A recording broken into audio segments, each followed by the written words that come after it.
What's up, UXers, systems thinkers, my big-hearted problem solvers out there? I just want to let you know before we go into the episode that we are currently enrolling in Cohort 11 of the OOUX certification program.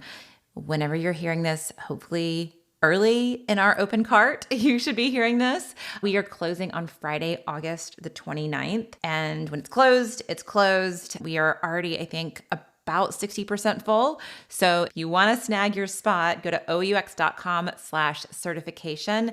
And we now have introduced payment plans too to make it super accessible for you. So I hope to see you in Cohort 11 and enjoy the episode. If you're looking to level up your UX, content, or product design practice to confidently and joyfully tackle complexity, ask the million-dollar questions, and design digital systems that actually work, you are so in the right place. Welcome to the UX Level Up podcast. I'm Sophia, and for over a decade, I've been teaching professionals how to make the most valuable and often invisible parts of UX gloriously visible. We will untangle the structure beneath the surface before jumping into screens, saving time, money, and headaches, and having so much fun doing it. Together, let's UX collaboration, break down silos, and build shared understanding that sets everyone up for success. Let's become the systems thinkers that our teams, and quite honestly, the world, are so desperately craving. Let's level up our practice and redefine what it means to be a UX designer. Let's jump into it.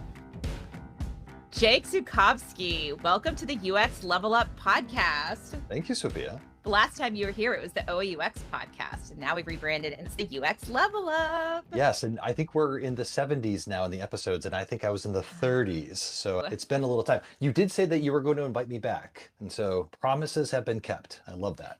Here we are. And we're going to be talking about prioritization specifically in this episode. We're going to be talking about relationship prioritization. But for those that don't know you, we will link Jake's other episode down below. But for those that have not listened to that episode, or maybe it's just like been a couple of years, you're in a different place now too. So tell us a little bit about your journey as a professional, as well as like how OOUX weaves into that, and why you're so excited about the prioritization round overall. Of course. So I'm Jake. I used to be the Global Vice President of Design and Research at HelloFresh. I left that job in 2024 to go pursue my own thing. So now I'm building professional grade astrology software under the moniker of Cosmic Plumbing. So by the time this episode comes out, if you go to cosmic.plumbing, you might see that there is a download link for some alpha software. If you are a professional astrology practitioner or aim to be, I encourage you to download that software and let us know how it is for you, because this whole software package and the company has all been built upon OOUX philosophy and ORCA methodology, which has been very key to the success of us building something very complex relatively fast and really understanding what I would consider to be a very complicated domain incredibly fast. So for me, the reason why I moved from HelloFresh to do my own thing is because I was getting very tired of being the inheritor of strategy, that someone else would say, here's the list of things to do, can you go render this out? I wanted to be the person that actually shaped the list in the first place. And that shaping really starts with problem framing. And that's really, for me, what the prioritization is all about. This is where you as a designer have the power to change the game. And I think about it in two layers, thanks to Sophia as well, as we have developed this content together. The user framing, how the user thinks about the problem space and what they need, and the oft neglected within UX conversations, business framing. So for me, prioritization is really about the power of the business framing. You are not the one that inherits the plan now, you are the one that helps shape it. So you are figuring out how the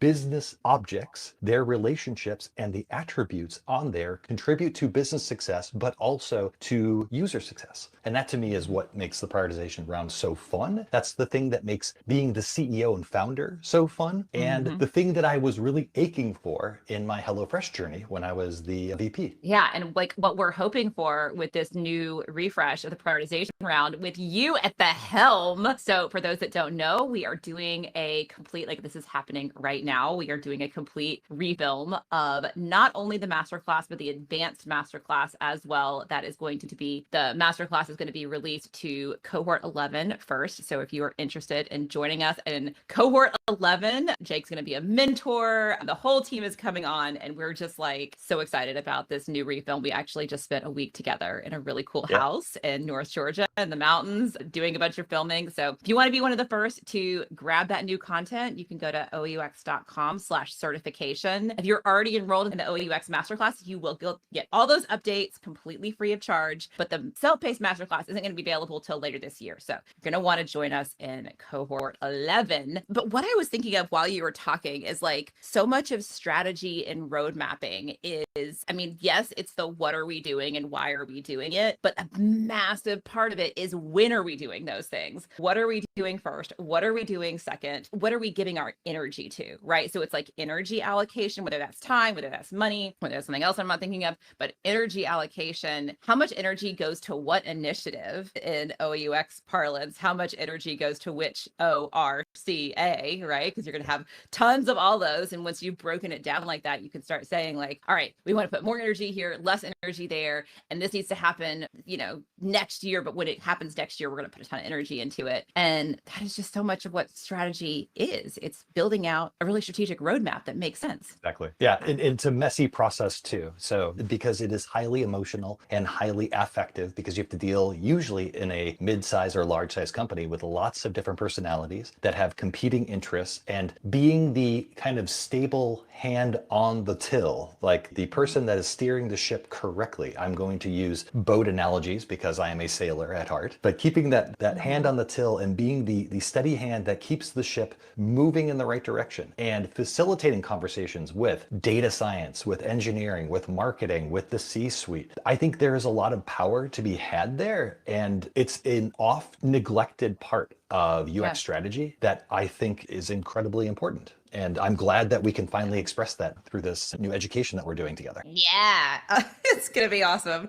I think what we're both hoping for people that are going to be going through this program, and for all OUXers, that like, I mean, we have focused so much in the past on that user prioritization. Like, how do we position things on a screen based on user priority, right? So that we can get into really beautiful prototypes in the representation round, like prepping us for the representation round. But this idea of really getting a seat at the table, at the strategy table, being a partner with the business, like that is something that, you know, you said that even at the level you were at HelloFresh, like a lot of that strategy was still, you were inheriting that strategy. Oh, yeah. And like being able to give designers this beautiful gift of helping them become a part of that conversation and step into that servant leadership where we are helping our business partners so much that we get brought into those conversations more and more and more. And we are really showing our value when it comes to those conversations. And we want to give people tools. We want to give designers tools to be helping out with that road mapping,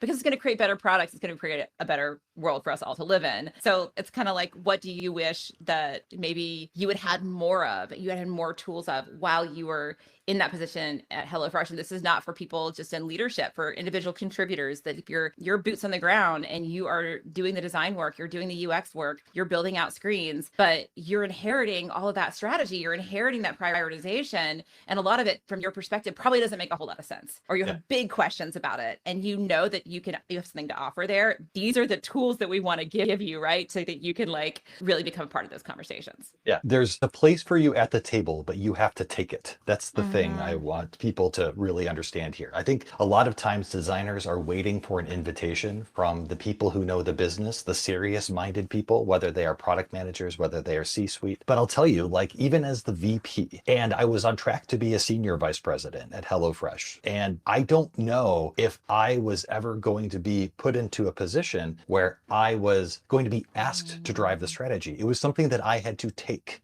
from other folks that were very well meaning, but were not thinking through the user priorities and the business priorities together. And so a lot of the methodologies that I wish that I had would give me the confidence to actually walk into a room and say, I know there's a table, I'm going to take my seat here, and you're going to appreciate what I bring to this, as opposed to waiting for an invitation. So the first thing I would just tell everyone is, like, you probably have some of these skills already. So if you're waiting for someone to invite you, they're waiting for you to set a place for yourself. Now, so let's bring in some confidence here. So the thing that designers typically don't understand is, how does their work directly impact the business? And so bringing this to the idea of revenue, specifically things like revenue objects or indirect revenue objects, I think will be a very important part of the masterclass and the advanced masterclass training that I think it will turn a light bulb in their head to say, now I can fully understand how ORCA and how my OOUX philosophy now connects to these business outcomes. This object over here is a direct revenue object. This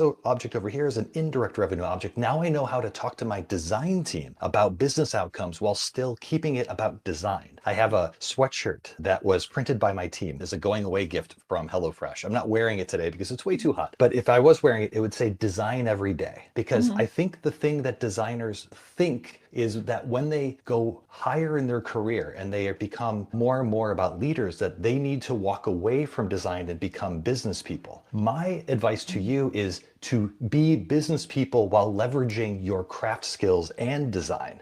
And that's really what the masterclass and the advanced masterclass is going to teach you. Yes, yes, so good. So we are getting into some of the nitty gritty. I want to talk about revenue objects and indirect revenue objects. Let's define that. But stepping back for a second. So we're going to be doing a 3-part series together. The whole ORCA series is a 16-part series, right? That I started a couple of years ago and then realized, I remember listening to it in Berlin, and then the last episode before object prioritization. So I went from Berlin to the United States between 2 episodes. Yeah. I did an episode about this recently where I was like, oh my gosh, or maybe it's a newsletter. I don't remember, but I've been talking about how 2025 is my popping the stack year of finishing a bunch of stuff that I got like 80% done with. And that the ORCA series on the podcast is one of those. I was like, oh man, I need to finish this thing. And once we all came together for this refilm, so you owning the prioritization round, Marisa Montaldi owning the requirements round, and Ali O'Fisher, of course, owning the representation round, I was like, okay, well, I've already done the requirements round parts of the series. And then I did object prioritization,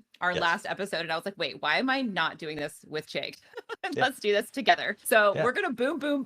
We're going to do, and so we're taking it up, I guess I should say, with relationship prioritization. And then we're going to go into CTA prioritization and attribute prioritization. So, but today is all about relationship prioritization. Yes, ma'am. And let's get into it. So first, can we talk about what is a revenue object? What is an indirect revenue object? These are probably new terms for even some of our seasoned OOUXers. Yeah. So a revenue object is something that directly or indirectly contributes revenue or value to your business.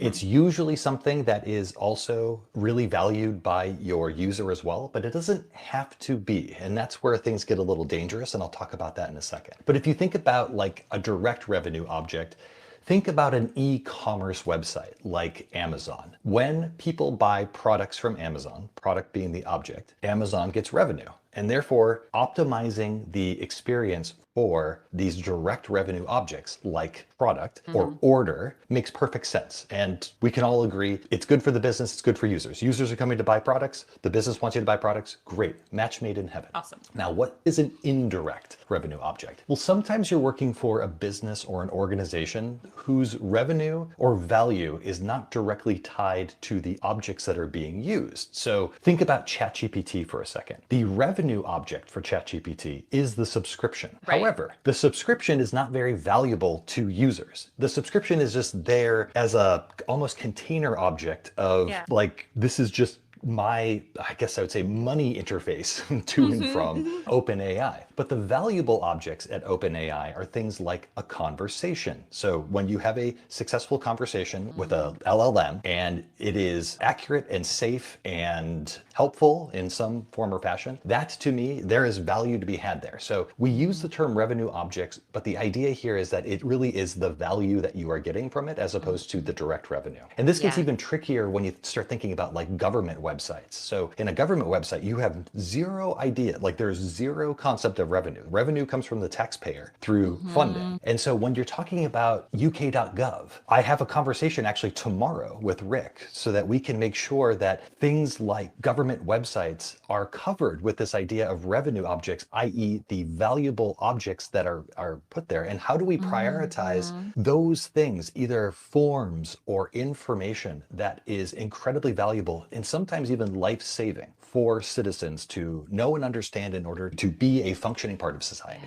So really, it can be a kind of an ambiguous term. I'm being a little bit kind of there's a gray area between them, right? Like it's a spectrum between like how much is it a revenue object and how direct is it related to the revenue versus indirect. Like I was thinking about nonprofits. And so we are redoing, for those that are already in the masterclass, you were familiar with Species Saver. That is our example design challenge that we go through.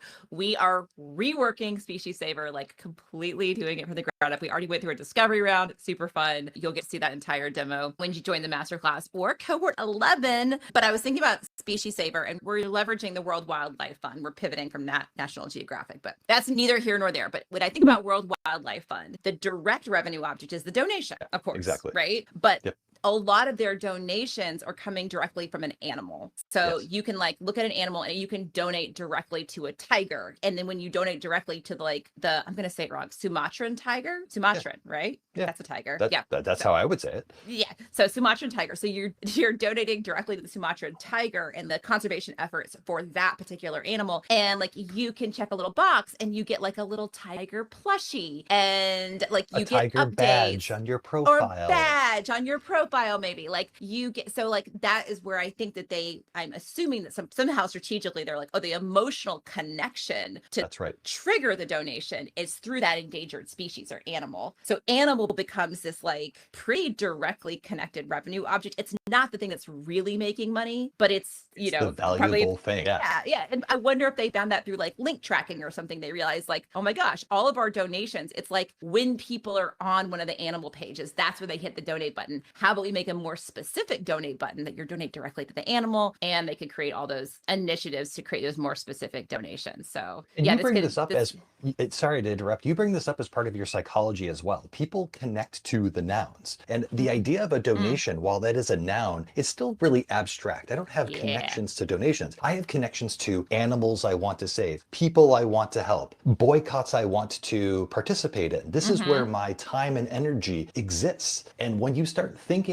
away from the idea of like what makes us money versus what is the emotional connection that brings value to a person and to the business, that's really where I think the power of revenue objects really exists. So for as much as we're going to be talking about the business, we're also going to be talking about the emotional state of users and the emotional state of your stakeholders, because we're all people. We all have emotions. We are people. We're people, not robots. And we have emotions. And we get tied to those emotions. And then this brings us directly to talking about relationship prioritization of like, how do you connect these things? Because you might have a revenue object, and then there's like other things that like lead people to that revenue object, right? And you want it to be connected. So like directly connecting the donation to the endangered species. So freaking smart, right? New Story is another nonprofit that I will shout out. My very first intern, Matthew Marshall, if you're listening, hi, Matthew. He started New Story. It's an awesome nonprofit. And they directly connect the donations to the home sites. I think actually no, a specific home. So because they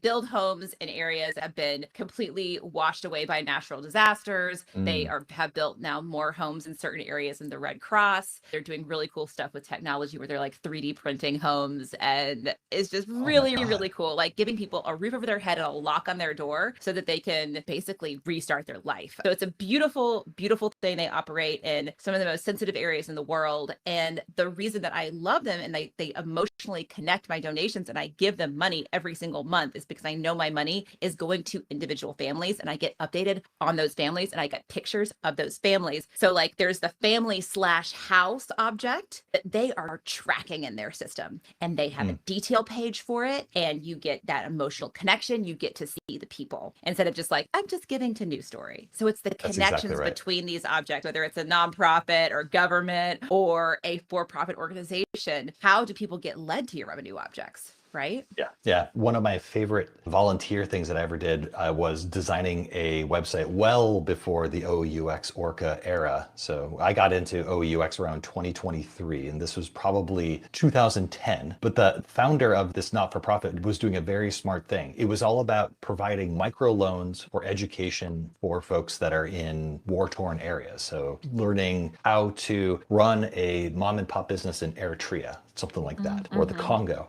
And instead of it just donating to a big pot and them talking about their programs, you saw specific stories about people that were benefited from this money. And they were telling stories, very vibrant stories about the person all the way through. And I love that. I love things that help me emotionally connect. And it doesn't just have to be not-for-profit. I'm working with a client right now, and they sell a very mundane piece of equipment that everybody needs, but it's very, I guess, a very functional thing. And they have a very functional website that sells these things. However, there is an ache and a need to connect emotionally to the benefits of this thing. Not the thing, but the actual benefits of this thing. And having vibrant storytelling is part of an ORCA process, a part of an emotional process, and so very critical to these prioritization conversations that I'm having with the C-suite of this company today. Yeah, I'm thinking about like the connections, like my main revenue objects, probably no secret, is seats in a Educational. Yeah. educational content, like seats in a Educational content. cohort or Yep. courses, really. And I think about like the testimonials and like the testimonials that I have hundreds of. Go to OUX.com/testimonials if you want to browse through some of the testimonials. But though the connection between the course and the testimonial, and then the person that wrote that testimonial, like they're a real person with a real job and they're doing the work, and OUX is actually helping. It's just so beautiful. Like if I didn't connect that, and I could probably, like I'm thinking about it now, like I could probably be even connecting that even better. Absolutely. And they had a transformation, and that's the most important thing, right? So we all are looking to transform. I remember one of my testimonials to you was that we had a success rate on our experimentation at HelloFresh of about 33%. So about 33% of experiments were either successful, like we knew we learned something and it was good, or they were unsuccessful, meaning that the key metrics went down. And you would think that's a bad thing, but actually there's learning to be had from there. Like learning is great. You know, you want to give people something to react to and get a positive answer from them. But OOUX and ORCA moved us from 33% hit rate to 80% hit rate on these experiments. And the reason why is because we were already decoupling all of the complexity of the business and the user ahead of time, so that when we were presenting something, the business was harmonized with it, the user was harmonized with it, and they were bold experiments. We had the confidence to do them, and they worked. And that transformation story for me exists within this testimonial, and making sure that we can better understand the transformation that we want our users to do, that we want our community members to do, to our citizens if we're working on government websites. This is really the important thing. Wow. And at 80%, I mean, you're learning with 30%, but you're learning faster when you have an 80% success rate. Industry standards. It's much industry easier standards to learn, is like, about, this worked.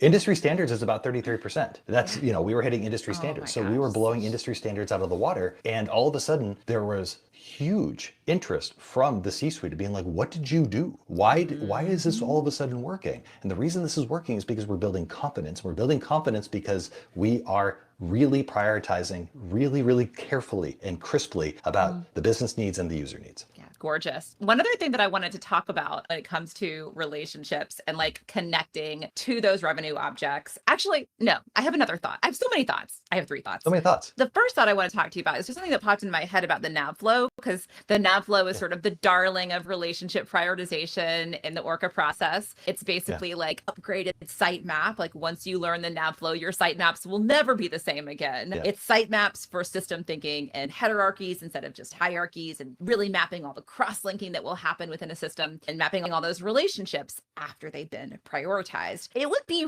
really cool. And I'm wondering, Jake, if you've thought about this, to map, like to really show revenue objects and indirect revenue objects, like almost like I'm thinking like a heat map or something in the nav flow, and map the trail of how are we driving people to our revenue objects through these other objects. Is that like a different kind of nav flow? It's similar. So I'll tell you a little bit about what I've been doing with this client of mine that I'm going to be bringing into the masterclass and the advanced masterclass work. work. A lot of what they are struggling with, like I've talked about, is their commoditization, that they are an also ran with all these other very similar products that are out there. And they really want to figure out how they can differentiate. Well, there's like 5 dimensions by which we can differentiate them. One of them is on trust. One of them is, it's kind of a high purchase value thing. So it can be about their return policy and things like that. And what I did was I did a nav flow, but what I did in the nav flow is not just talk about the relationships and the connective tissue of the relationships, but I highlighted in a certain color,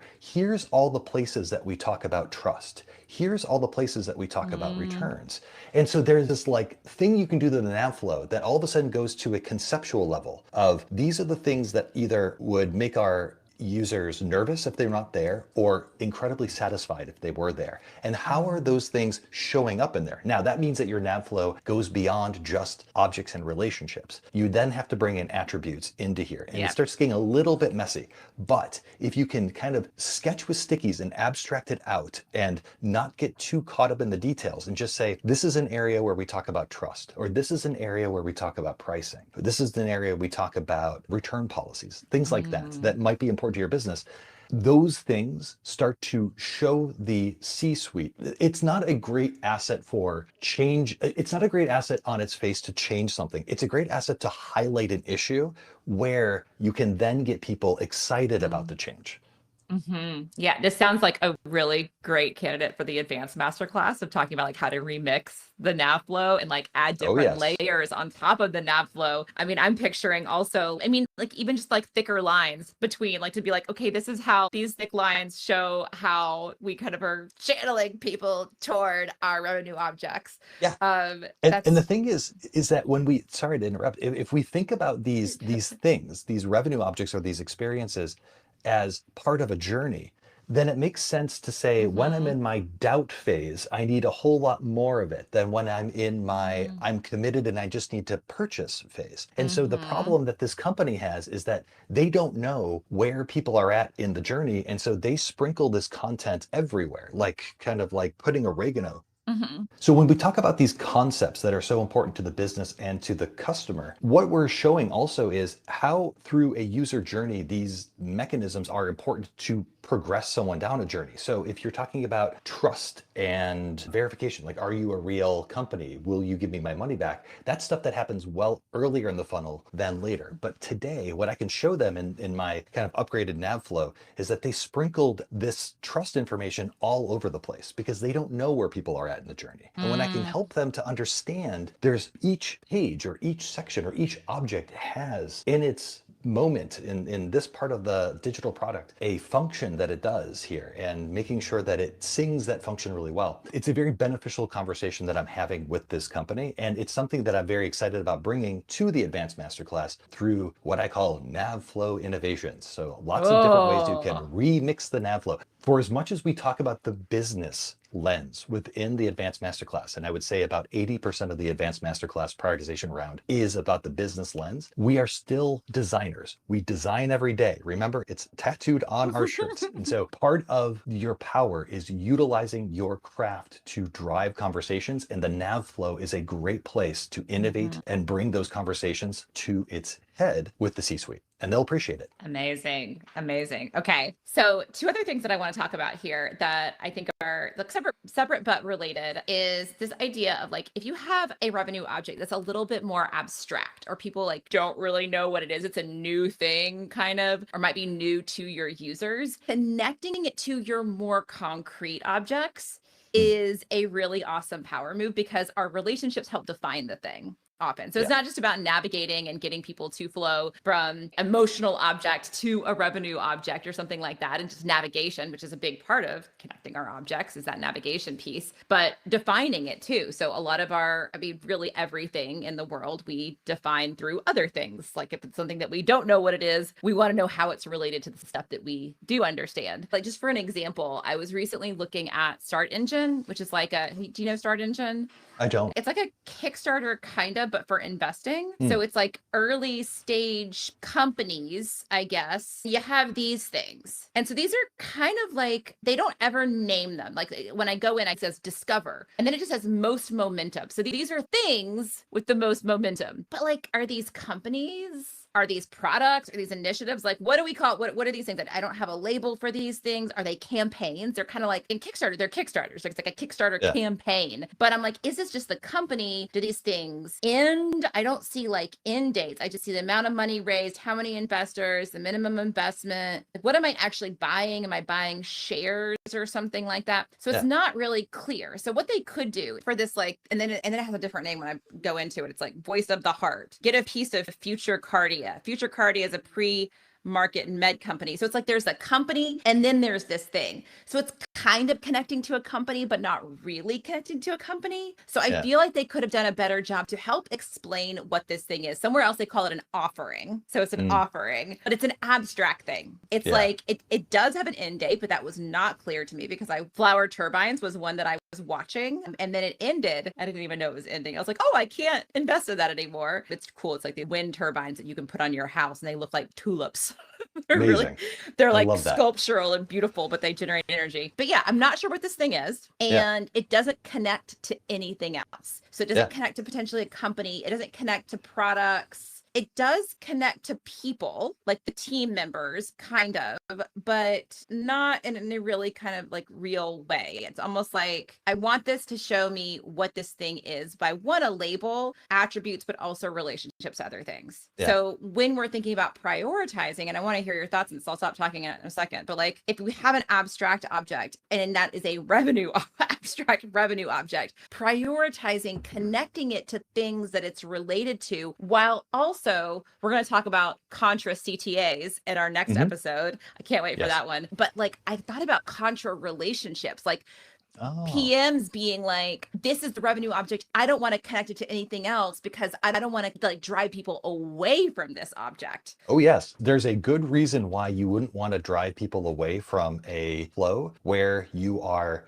you are actually getting the revenue. So one of the problems that I typically see when I do an audit of someone else's e-commerce site is that once you go into the checkout flow, there's too many places to escape and go back out. And there are ways in which we can make that connectivity seen, but not super like this super heavy in emphasis. So that's one thing, right? So like I literally told a company the other day, I said, in your checkout page, you have a huge CTA about signing up for the newsletter that pops you away from buying the product. That's a problem. Like we're on the product buying path right now. But the bigger issue you're talking about here is that, especially for abstract objects, revenue objects, like relationships between objects are not just lines in an object map or squares that are in a nav flow. They represent the connective tissue of your product's value. And it's the way in which your folks understand product or service that you are providing. And this is how you're presenting your value. When you have things that are incredibly abstract and they're not super well connected to the things that you would emotionally connect to. So for this one, like I'm just thinking of it more like Shark Tank for a second. When I think about Shark Tank, I am not only interested in the product that is being offered, but the people that are offering it. And it sounds like they're kind of there, but they're not fully there, right?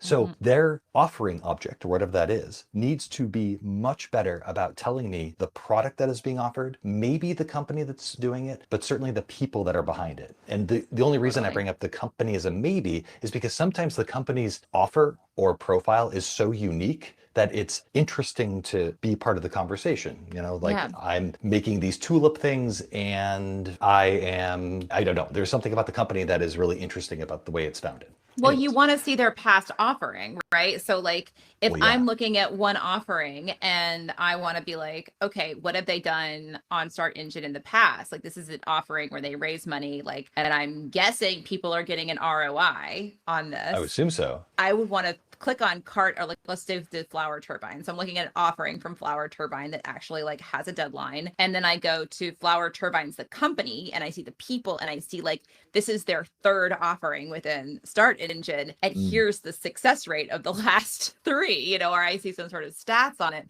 And like, yes, that's guiding me away from the, you know, the offering that I can like actually, you know, buy shares of or invest in. But you But it's need that helping level me of trust. understand. Yes, Yeah, exactly. yeah, So yeah. it's like balancing this with being like, okay, we want to connect it to the other thing so they feel good about this particular instance of a revenue object. They need to feel good about it. So how do we like allow navigating away, easily allow drive navigation back, or even like, it's just, even if it's there and I don't need to necessarily, I can just like, okay, I can see that there is a team. I can see not like, I mean, even if it just gave me a little bit more metadata on this guy, like it was like, how long has he been in business? Where did he go to school? And I'm just like, okay, cool. I get it. I don't need to actually navigate away because the most pertinent decision-making information is pulled forward on that nested object. I mean, I'm sure on that website or on that app somewhere, there is a CTA that is really about committing. That there's a CTA that's like, I want to do something for this company. I would assume give money, but you know, maybe Invest now.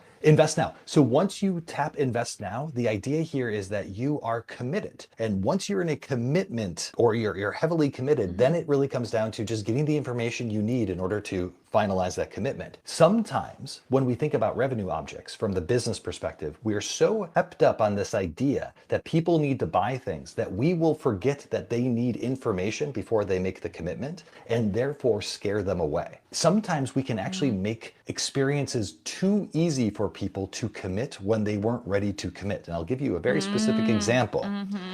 At HelloFresh, we had a reactivation flow. That reactivation flow, basically we give somebody an offer for somebody that has been paused for a long time or canceled.